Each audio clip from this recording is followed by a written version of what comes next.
All right, everyone. Hello and welcome to Patton's book study series, Structured Literacy Interventions, Teaching Students with Reading Difficulties, grades K to 6.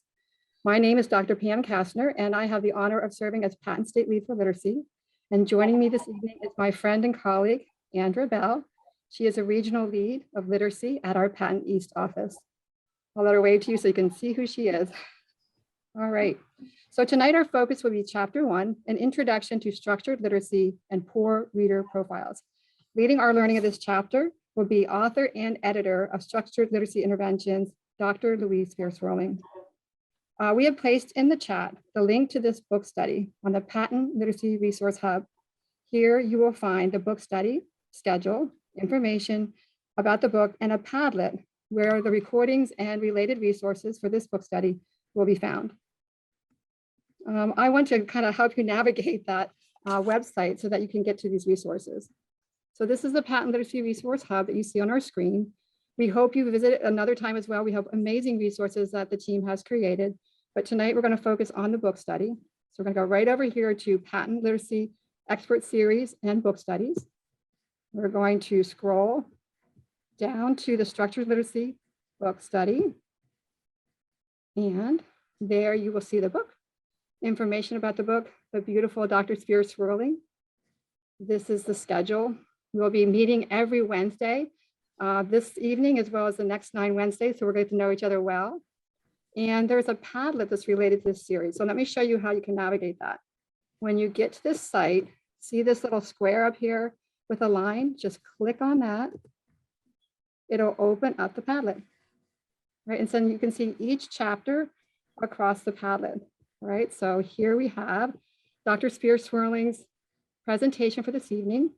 This is also where we'll curate her recording for this evening. If you have not yet read this article by Dr. Spear-Swerling, please do. It is outstanding and very much aligned with the book study. Recently, IES released a new practice guide for providing reading interventions for students in grades 4 to 9. Dr. Spear-Swerling asked us to add that, and we're excited that she did. Also, the IES guide for the earlier grades. And we were very, very honored to have Dr. Spear-Swerling join us for the Patton Literacy Symposium 2020. Both her presentations are here. And I also was very fortunate to interview Dr. Spear-Swerling for a Leaders in Learning webcast on the typical literacy practices and structured literacy practices article. So that's a wonderful interview of her. So please check that out as well. All right. So I hope that helps you navigate. We'll be keeping our eye on the chat to see if you need any support with that. All right. We're going to take questions during the presentation. Please place them in the chat, and Andrew and I will be monitoring those. We'll leave some time for questions at the end of the presentation by Dr. Spear-Swerling. And that leaves us now just with Andrew Bell introducing Dr. Spear-Swerling with her bio.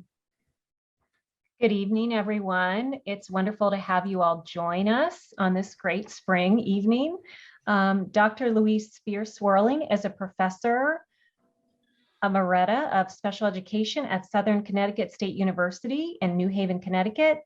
Her primary research interests involve children's literacy development across the K-12 grade span, common types of literacy difficulties, including dyslexia, and teachers' knowledge base and preparation for teaching reading. Her latest book is The Power of RTI and Reading Profiles, a blueprint for solving reading problems, published by Brooks. Currently, she serves on the editorial boards of Reading Psychology, Teaching Exceptional Children, and Annals of Dyslexia. Welcome, Dr. Spear-Swerling. We're so honored to have you with us. Thank you so much. It's so nice to be here. Let me share my screen and bring up my slides.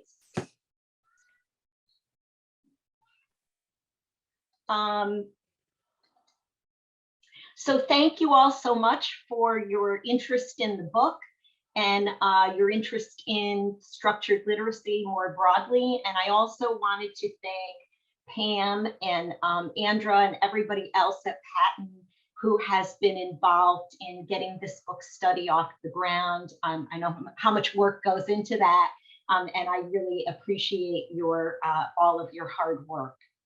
So this book is an edited book, meaning that the different chapters. I wrote the first and the last chapter, and then all the other chapters were written by an amazing array of people who are experts in their own domains, vocabulary, phonics, decoding longer words, fluency, and so on. And the aim of the book is shown in this slide. One other thing I should give you all a heads up about. I've got, we're cat lovers in my family. We're dog lovers too, but we don't have a dog. We have 2 cats, and the cats like to sleep on the bed while I'm presenting. And 95% of the time they behave themselves. But as cats will sometimes do, sometimes they decide they might want to walk in front of the screen or something like that. So if you see me get up and disappear, it's because I'm giving one of the cats the boot, but hopefully that will not happen. So the purpose of this book was to discuss the content and key features of structured literacy approaches, to review research support for them, to understand the benefits of these approaches for different types of poor readers, different poor reader profiles, including poor comprehenders as well as poor decoders, learn effective in structured literacy instructional activities for varied components of literacy. And then the ultimate aim of the book really is to help people be able to implement structured literacy interventions successfully for a wide range of struggling readers in grades K to 6.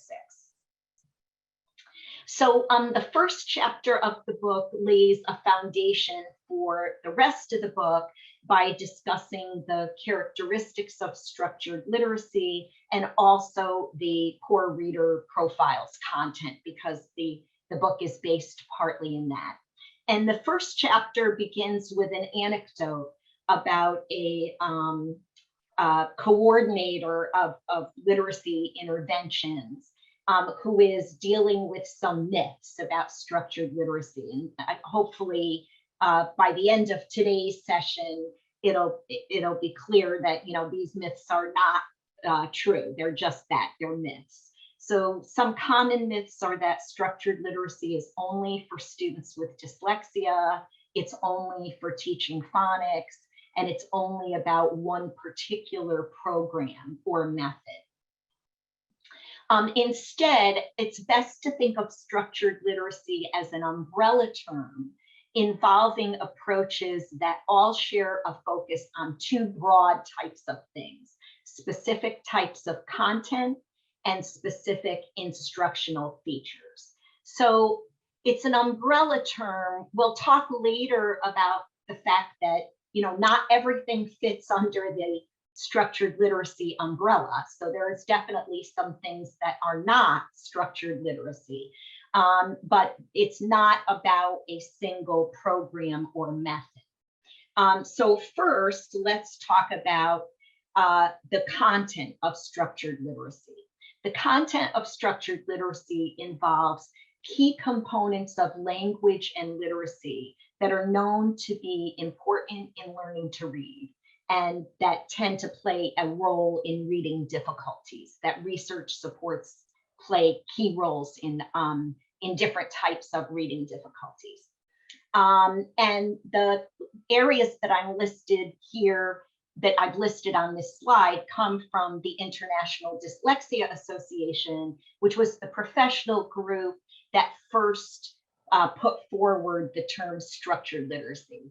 And that might be one reason why people have this misconception, or some people do, that structured literacy is only for kids with dyslexia. Certainly structured literacy approaches can benefit students with dyslexia, but as we'll discuss, the approaches can benefit many other types of poor readers as well. So the content of structured literacy includes the areas that are listed here. And I think probably to many of you in the audience, the terminology is familiar, but I'm just going to discuss it quickly, just in case, for people that might not have a background in some of this. So phonemic awareness is awareness of and the ability to manipulate sounds or phonemes in the speech stream. It's an oral an oral type of ability. It's not actual reading. So being able to blend sounds into words. If a teacher says to children, what's this word? Ish, for the children to be able to blend that into fish, or do the opposite task, which is called phoneme segmentation. Tell me the sounds you hear in the word fish, and children orally say ish. That's another phonemic awareness skill. Phonemic awareness plays an important role in early reading and children's abilities to crack the alphabetic code and understand that speech sounds are represented by letters or letter patterns. Phonics refers to knowledge of letter sounds and the ability to use that knowledge in decoding unfamiliar words. And phonemic awareness and phonics kind of work together in early reading. So you've probably seen children who, can say decode a word like sap.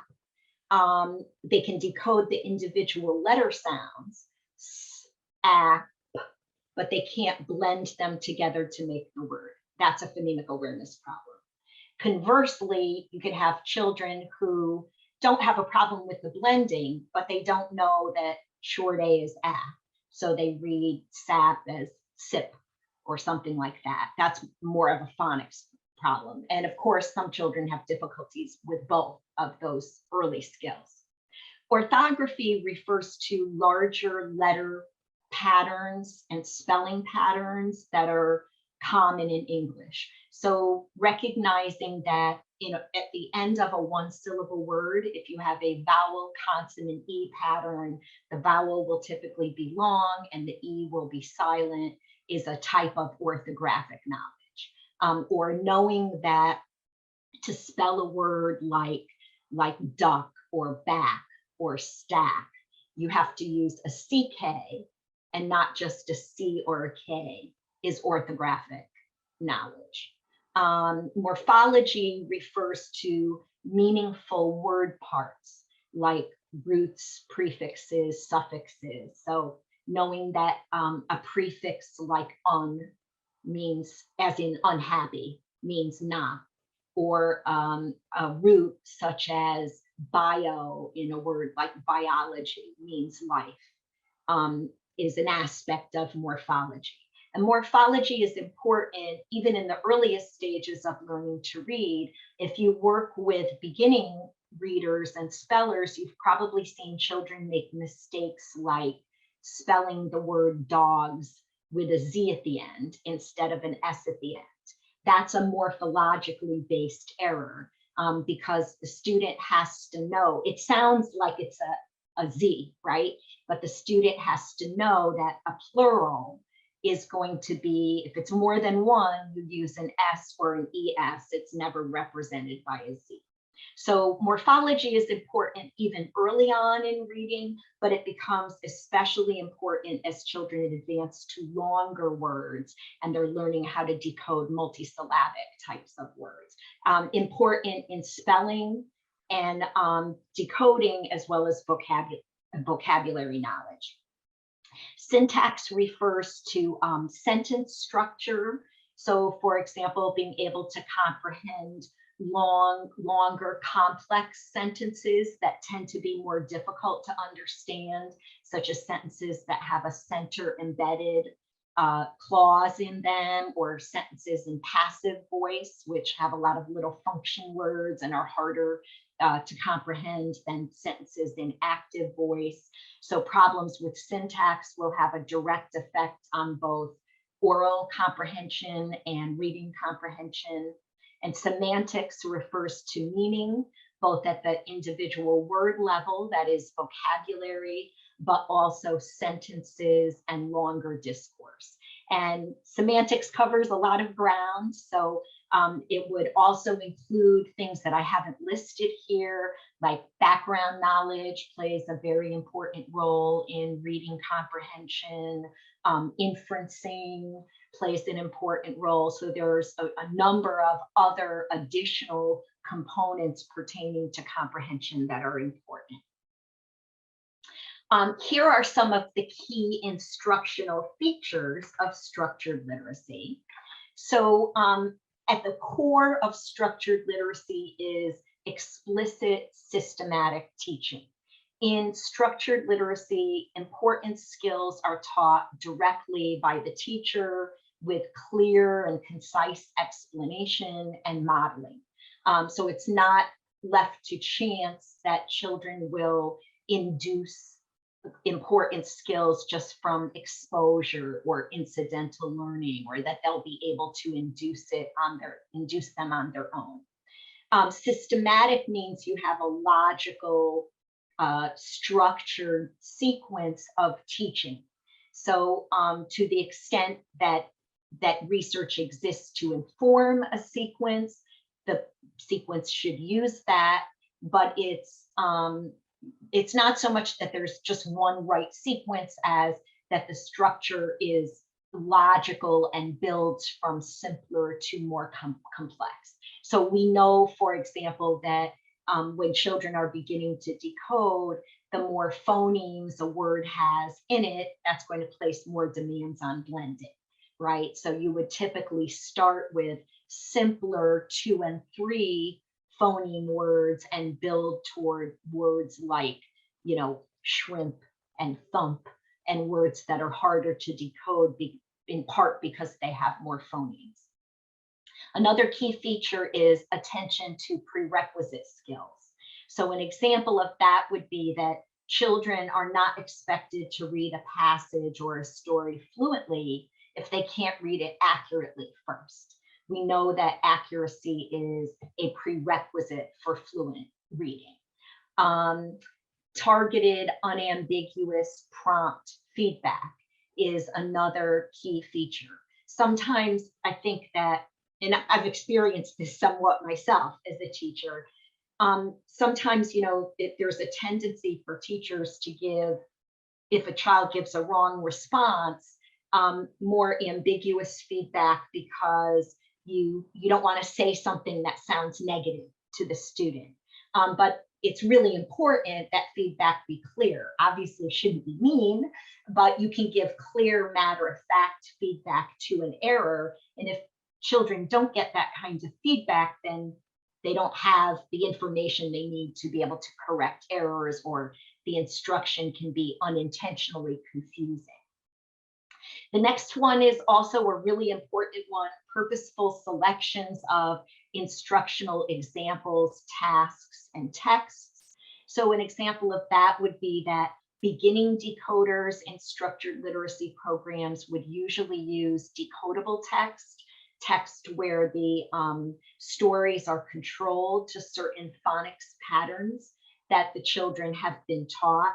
You don't need to do that, you know, forever, because children reach a certain point in a phonics program where they have learned enough word patterns that they can then decode more natural sounding text. But early on, it's very helpful to have a purposeful selection of text that matches the decoding skills that children have. Another example would be for a child with a comprehension weakness. Let's say we have a student with a comprehension weakness involving syntax.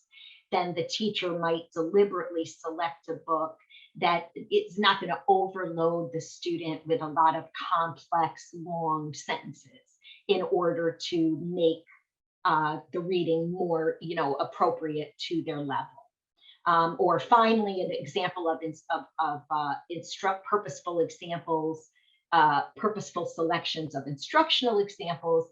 Early in teaching phonics, you would often teach closed syllables or short vowel words first, right? But you have to filter out not only phonetically irregular words like let's say shall or say, which a child is, well, say is not phonetically irregular, but let's think about a word like talk, which has an ALK pattern, or a word like bold, which has an OLD. Those are word types that have special vowel patterns, sometimes called vowel teams. If you include them early on, they're going to be confusing to children because you haven't taught those yet.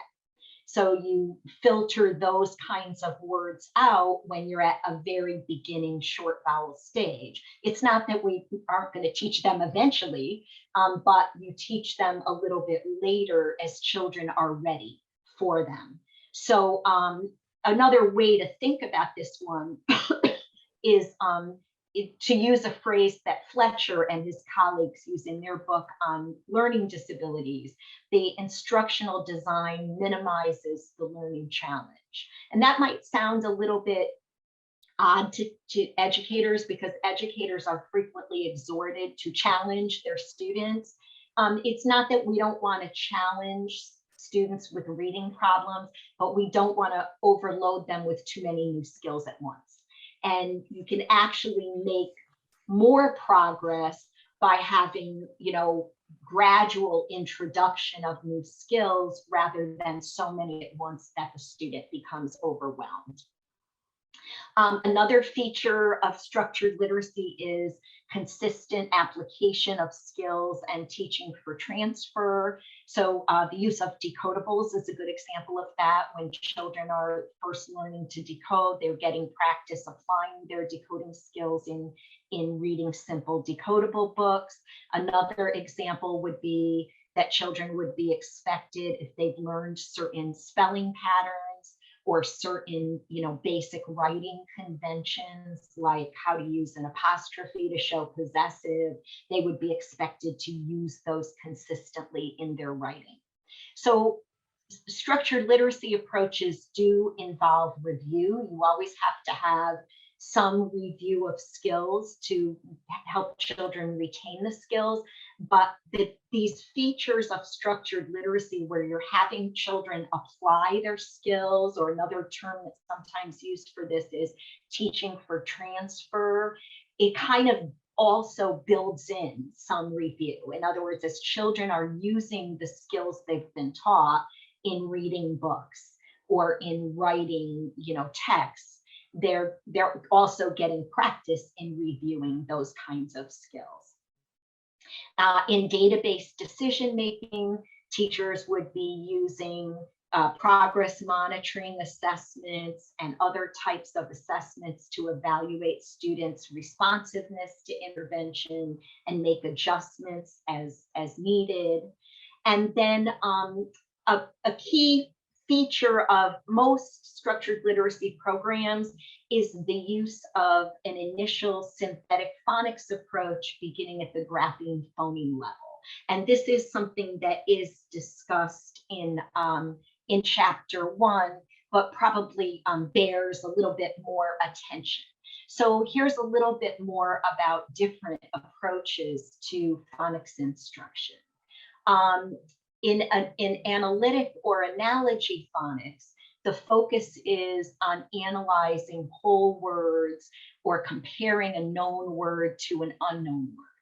So if you, in a more analogy approach, if you wanted a child to be able to read an unknown word like snack, they might be encouraged to compare it to a word they know, like sack or back, a similar word.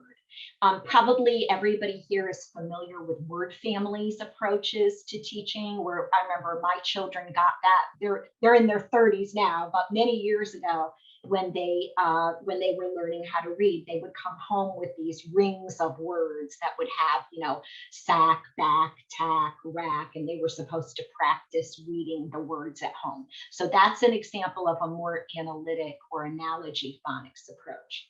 In an onset rhyme approach, the focus is on common onsets and rhymes, and the child only has to blend 2 parts in the word. This is all 1-syllable words now because it's all approaches to beginning phonics instruction. So the onset is the initial consonant or consonant cluster, and the rhyme is the vowel and everything that comes after it. So in a word like snack, the onset is sn and the rhyme is ak. and then the child would learn, so they would learn those patterns, and then they would learn to blend sn, ack, snack. So the advantage to that is it does lessen the demands on blending, because the child is only blending 2 parts instead of 3 or 4 parts. In a synthetic phonics approach at the grapheme phoneme level, the child learns sounds for letters or letter patterns at the phoneme level. So in English, there are some phonemes that you can't represent just with a single letter. So sh is an example of that. To represent the phoneme sh, you need sh, not just one letter. Same thing for ch, same thing for k, when it's in the final position right after a short vowel. Okay, so in this approach, the child is learning those letter sounds at the phoneme level, and then to decode a word like snack, they would have to blend 4 parts. Sn, s, n, a, k. Let me do that again. S, n, a, k. So it presents a little bit more of a blending demand, but no, synthetic phonics at the grapheme phoneme level is not the same as letter by letter decoding. Letter by letter decoding doesn't work very well for English. If we were decoding snack letter by letter, we would come up with something like sn, sn, a, k, k, right? It's not, CK is one pattern. Just like fish is not this, as you will hear some beginning readers say, right? So synthetic phonics at the grapheme phoneme level, not the same thing as letter by letter decoding. It's at the level of phoneme grapheme correspondences. And that's what you would do initially. Beyond these earliest stages of decoding, whatever approach you're using, children must also learn about larger letter patterns in words, the most common suffixes like ing, ed, roots and affixes, vowel patterns like EAR or AIR, for example. So all children have to learn these larger letter patterns eventually, but in the 3 examples I showed you, analytic or analogy phonics, onset rhyme, synthetic phonics, the initial emphasis for synthetic phonics would be at the grapheme phoneme level. So the NRP, when the National Reading Panel published their report, which has been a very widely referenced report, they found clear benefits for systematic phonics versus no phonics. That was a very, clear and persuasive result. But they weren't able to differentiate among these different approaches to teaching phonics.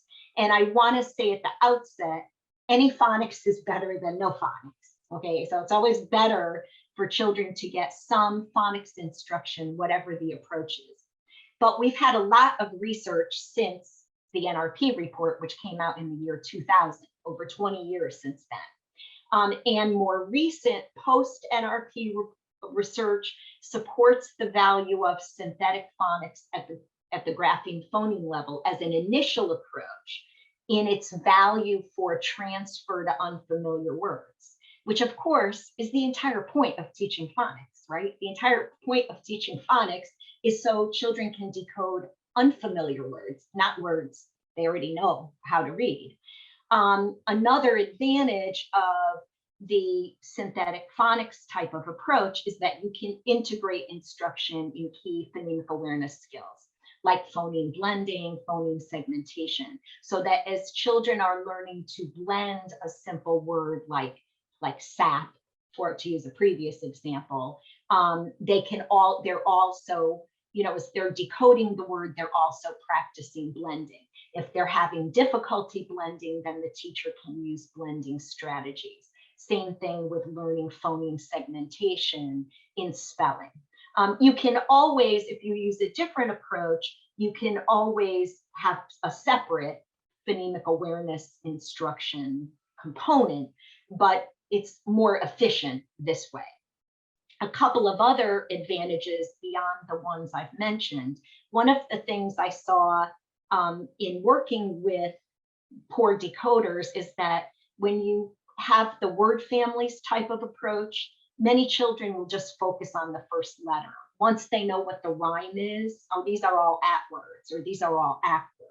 They look at the first letter. They don't necessarily look closely at all the letters in the word. And having a disposition to look carefully at all the letters in a word is extremely important to good decoding in English. It makes a big difference if you change just one letter. So, so an advantage of this kind of approach is that it forces attention to all the letters in a word right from the start. Yet another advantage is that when you're using a larger unit approach like onset rhyme or analogy phonics, children eventually have to transition to a more phoneme level approach anyway, because think about when children have to be able to decode longer words like lantern and internet. It's an advantage to be able to decode at the phoneme level as you get to these more complex kinds of words. At the same time that you have to pay attention to larger units like roots, prefixes, and suffixes, you still have to be able to look carefully at letters and sound out at that level. So I don't want to leave people with the feeling that, you know, if you make use sometimes of onsets and rhymes or word families, that you know, we won't consider you a traitor to structured literacy. I won't come to your school and beat you with a wet noodle. But if you think about the programs that are typically considered exemplars of structured literacy, programs like Wilson or in Gillingham, Linda Mood Bell, the IES practice guides like Foreman et al. On foundational skills in reading, they all exemplify synthetics, an initial approach that's synthetic phonics at the grapheme phoneme level. As I mentioned earlier, not everything fits under the structured literacy umbrella. So some examples of non-SL types of practices, approaches that emphasize having students induce important concepts and skills, learning by induction rather than explicit teaching, or approaches that emphasize having students work independently on self-selected tasks. Notice in both of these the word emphasize. So it's not bad for students to be able to induce important skills. That's a good thing. But in structured literacy, we don't emphasize induction, learning by induction. We emphasize explicit teaching certainly of important types of skills. Having students work independently sometimes and select their preferred tasks to work on. It's not a bad thing to do that sometimes, but if an approach emphasizes that, it's very difficult to implement explicit teaching with that kind of approach because every student is kind of doing a different thing. So it's going to be difficult for a teacher to teach explicitly in the way that you would in a structured literacy approach. The recueing systems, not consistent with the research evidence we have on how children learn to read and why they tend to have reading problems in the three cueing systems. The claim is that children use partial letter cues, sentence context, and pictures to be able to guess at words in decoding. That's not consistent with the research evidence. Children who tend to rely heavily on context to aid decoding are the poor readers, not the good readers. The good readers don't need to rely heavily on context in decoding because they develop highly accurate automatic word recognition skills. And some other things that are non-structured literacy types of practices would be Predictable texts, those are texts like the popular one when my kids were in school, which may or may not still be around, was Mrs. Wishy-Washy, which is about a farm woman who washes the animals on the farm. In went the pig, wishy-washy, wishy-washy. She's putting them in a tub, in a big wash tub. In went the cow, wishy-washy, wishy-washy.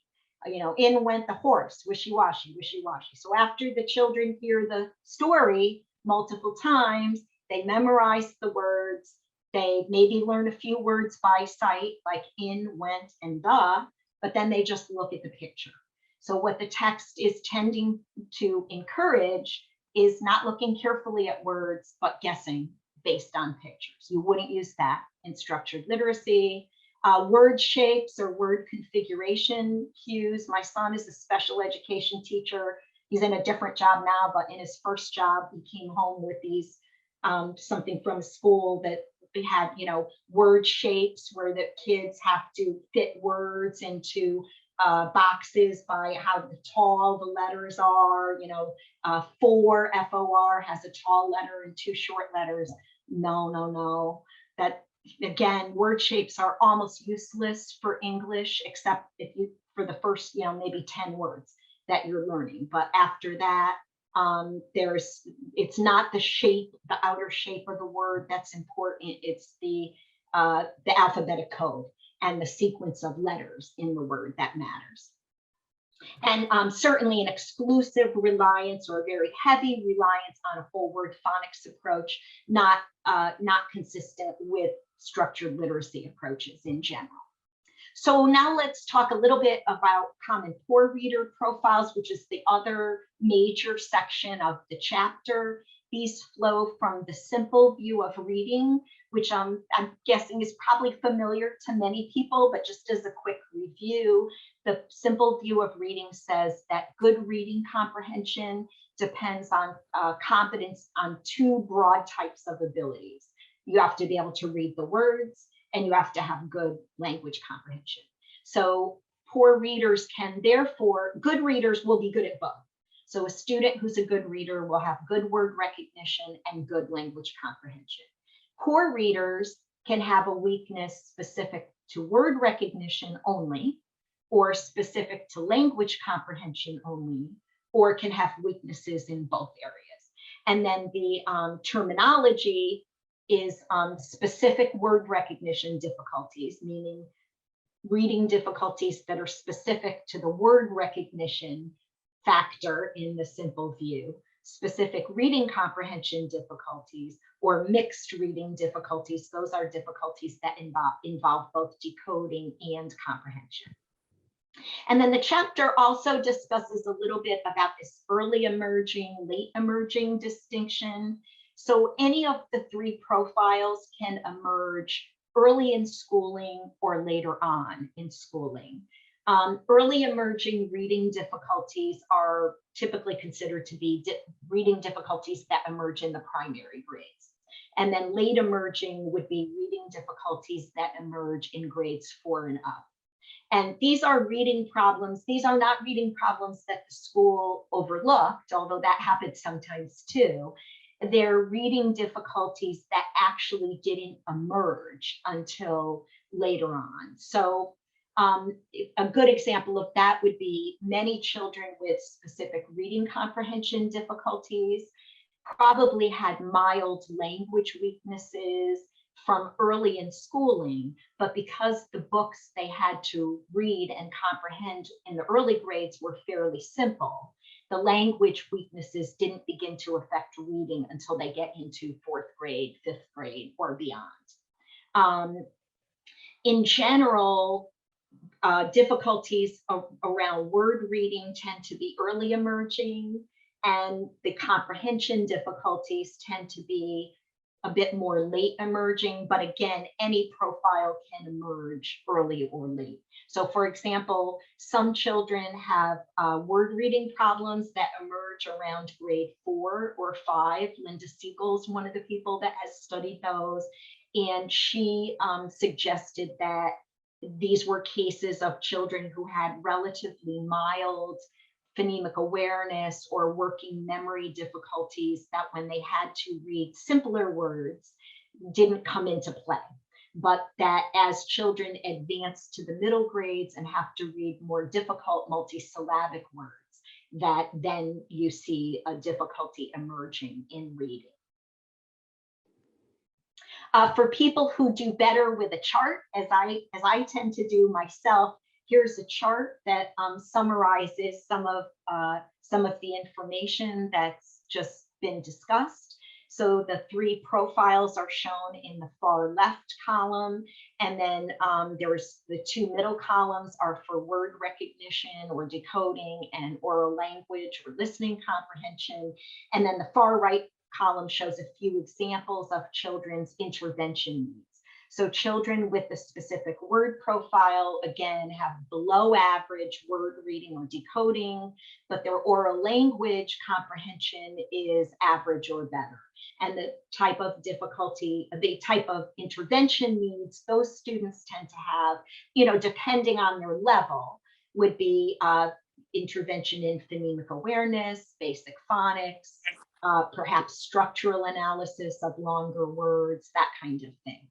Children with the specific comprehension difficulty profile have the opposite pattern to the first one. So they have average or better decoding, and I should say also average or better phonological skills, no history of early decoding problems typically, but they're below average in oral language comprehension or some key aspect of language comprehension, like vocabulary, for instance, vocabulary knowledge.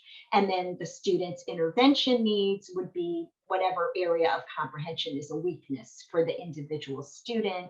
And then again, mixed reading difficulties have those children have weaknesses in both areas. And so they need a combination of an intervention that addresses a combination of both decoding and the child's areas of comprehension weakness. And the final chapter of the book gets to that issue, multi-component interventions for students with mixed reading difficulties.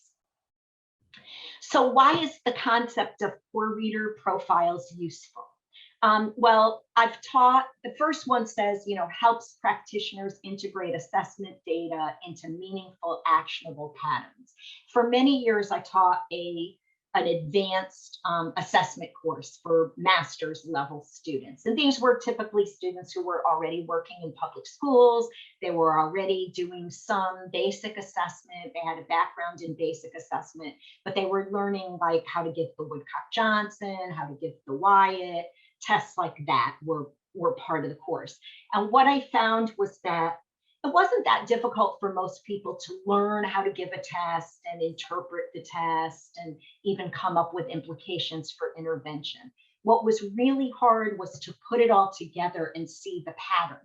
What's the overall, how do all these things fit together, all of this assessment data, in a way that's actionable for you as a teacher? In other words, framed in terms of academic skills you can actually teach.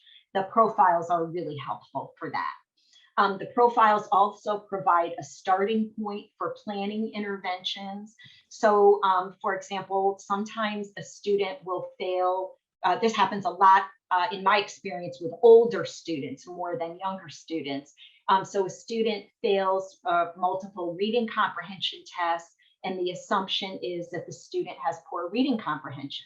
But sometimes it's decoding, right? So it's not poor performance on a reading comprehension test is not always because of poor comprehension. Sometimes it's that the student just couldn't read the words, or they couldn't read them automatically enough, or they weren't fluent enough, something like that. So, so the profile helps you decide baby, thank you. These kinds of. Hang on. That's not our car, silly guy. It's relevant for students Careful, throughout there the you go. K-12 range. Oh, sorry. Relevant for students with and without disabilities.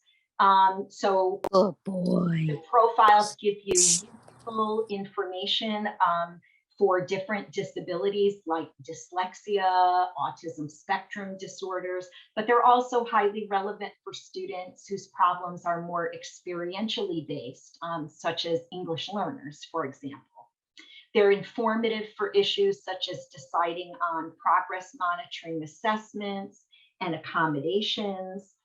So for example, a student with a specific word profile who has good language comprehension, those students will usually do really well with accommodations that involve getting information verbally, right? Because that's their strength. They're good at getting information verbally. So they can learn in content subjects if information is presented orally.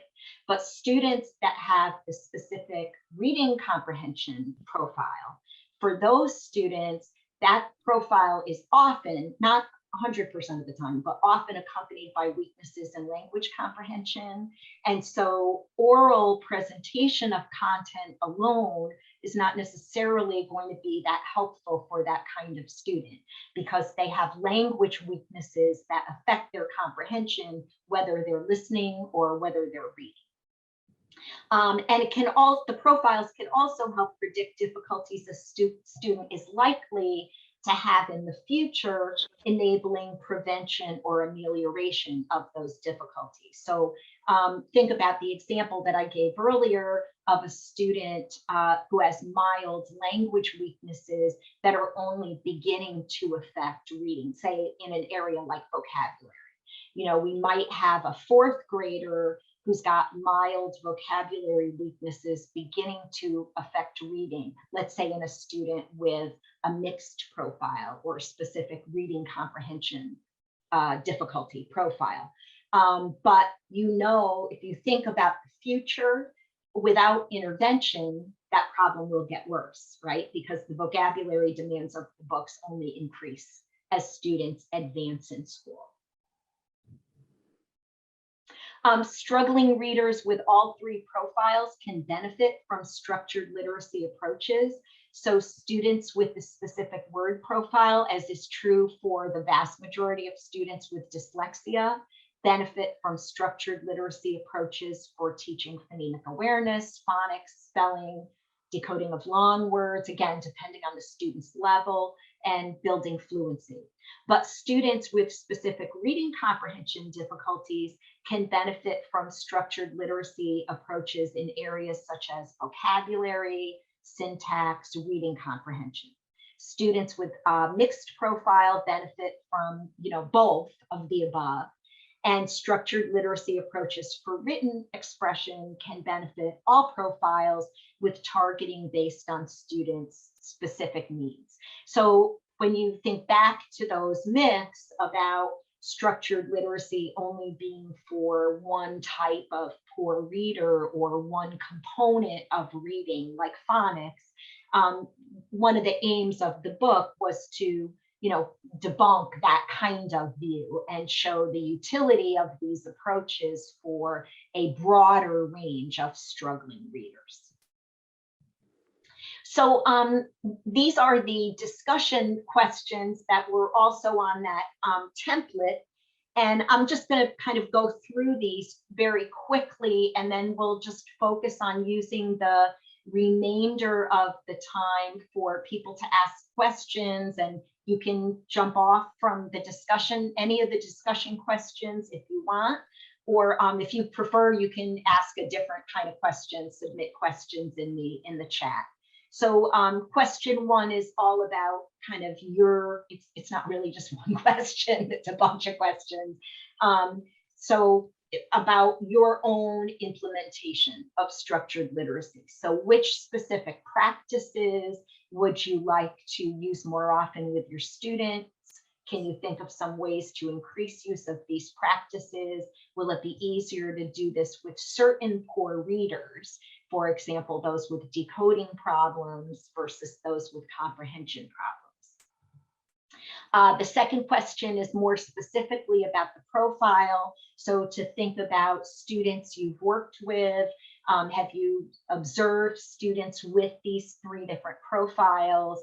Any association between students' profiles and their age or their grade? Is one profile more common in older versus younger students, and say between students' profiles and a specific disability? The third question is about the use of structured literacy practices in your school. If you're currently teaching in a school, are they used? Have there been challenges in getting these kinds of practices adopted? And if so, can you think of any ways that the challenges might be addressed? And the last one is about your teacher preparation. Did your teacher preparation program prepare you to implement structured literacy practices? If so, you are really lucky. I don't think that happens to a lot of teachers, but it's great if you were lucky enough to have that. Actually, my program sort of did when I got my teacher training, and this was back in the late 70s, so that was really something. But I was trained to implement explicit teaching, and that probably influenced me for my whole professional career, that I got that training up front in my teacher preparation program. So if you did get that kind of training, what in your preparation was especially helpful? And if not, what spurred your interest in this topic, and how could the book be useful to you? And thank you so much for your attention. Before we go into the questions, again, I appreciate your interest in both the book and your interest in and commitment to structured literacy. And I guess I'll turn it over to Pam, I think. I think that Andrew and I were trying to keep track of the questions. I'll start with one that came in early, and then we'll go back and forth. There was a question about what you would recommend, whether word walls or sound walls. I would recommend sound walls. You could do word walls. I think this is kind of changing a word wall into a sound wall, though. You could do a word wall where you emphasize, say, certain letter patterns, like a vowel team pattern that the children are learning, like words where OW says O as in snow, slow, mo, versus ow as in cow, how, brow, etc. Or I think it's legitimate to have a word wall where you have phonetically irregular words. It still can be helpful to have patterned words like could, should, would, or come, some, something like that.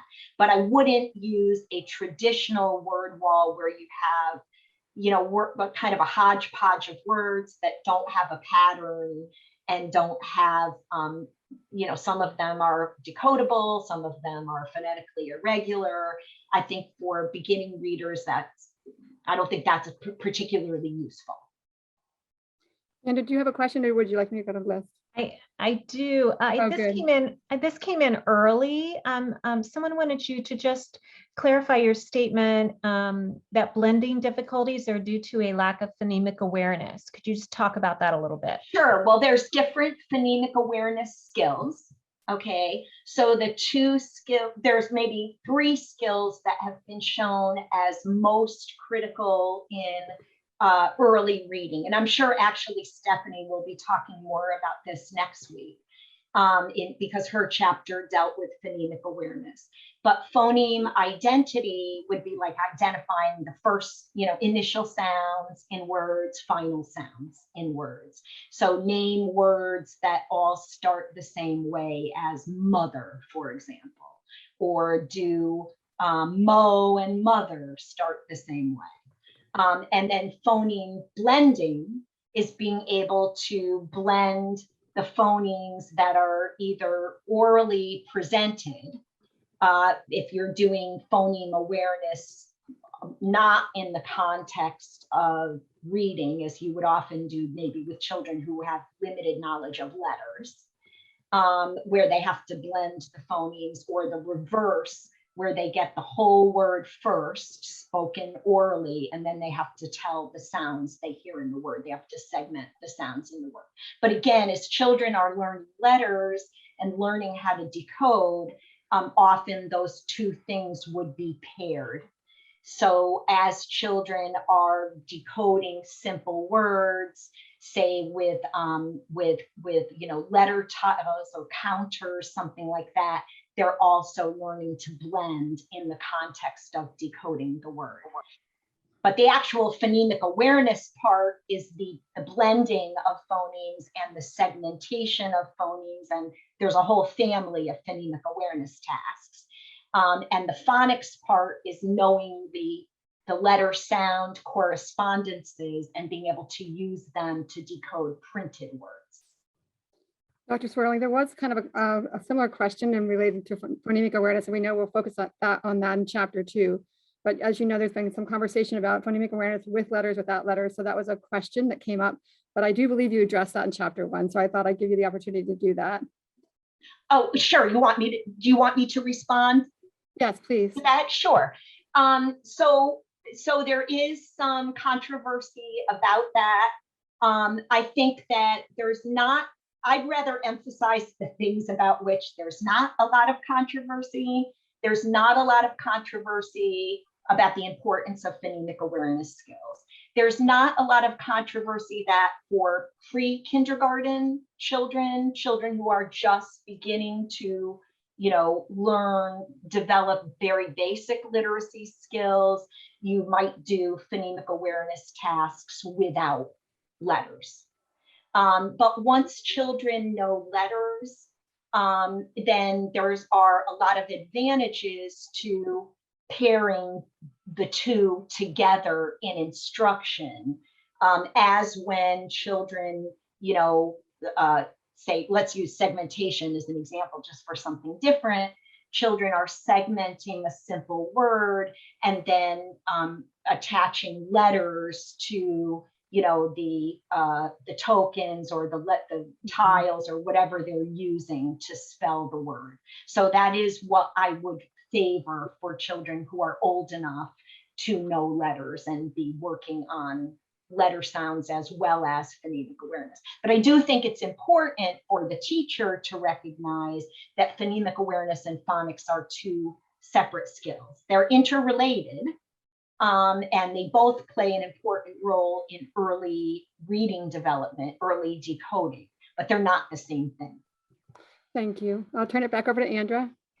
Sure. What assessments specific to morphology would you recommend? Are there any standardized assessments specifically to morphology? Honestly, I'm not aware of a standardized test that focuses specifically on morphology. Now, that doesn't mean there's not one out there that perhaps I'm unaware of. I have seen in research studies, research types of measures, but those aren't the same thing as published types of tests. So what I usually end up doing in evaluations that I do is more a process of, analyzing the types of errors and error analysis of items involving reading, the children's reading and spelling. But I'm not aware of a specific test or subtest that's a published standardized test. Well, we're getting close to our time. So what we'll do, and what you've done in the past, if this is okay with you, Dr. Spearswerling, what we'll do is we will curate these questions and then share them with you. And then what we've done is we placed answers on the Padlet as well that's related to the series, if that's all right. Oh, sure, absolutely. Okay. Oh, thank you. All right, Sure. Then I'll turn it back over to Andra. She's going to close us up, and just want to thank everybody. We had 562 Wow. people attend this evening, and I always say how dedicated teachers are, educators are, families are. They come to these series after working all day long and making such a big difference in their classrooms, and they come here and they continue to learn. So the patent literacy team would like to thank you and say how grateful we are for you to join us. My pleasure. Thank you so much for having me. And thank you, everybody, for this evening's book study session. We're grateful to Dr. Louise Spear-Swerling for deepening our knowledge of Chapter 1, an Introduction to Structured Literacy and Poor Reader Profiles. The recording for this presentation will be added to our Patent Literacy Resource Hub and can be found at the link that we've been sharing through this whole session. For those seeking Act 48, I'm going to put the link in the chat really quickly, and I can also, you can fill out that form, and the exit code is are those 4 letters, RWTS. You must complete this form by midnight to receive Act 48 credit, and we suggest that you do it right now so you don't forget. Please remember that the Zoom link and passcode will remain the same for every session, and it was sent to you through an email from Patton. We look forward to having you join us once again on Wednesday, April 20th for Chapter 2, Structured Literacy Interventions for Phonemic Awareness and Basic Word Recognition Skills, with authors Dr. Stephanie Al Oteba, Dr. Jill Allure, and Dr. Jennifer Stewart, and graduate student Charlotte Showwater Gregg. I will say these are all 7 o'clock Eastern Standard Time. I got some messages from folks in the chat, and the Zoom may not have accounted for that time change. So please join us at 7 Eastern Time. Thank you so much again, Dr. Swerling. We really appreciate your time and everybody for joining us today. My pleasure. Thank you so much. Take care, everybody. Yeah, see you next Wednesday. Until then, stay safe and healthy.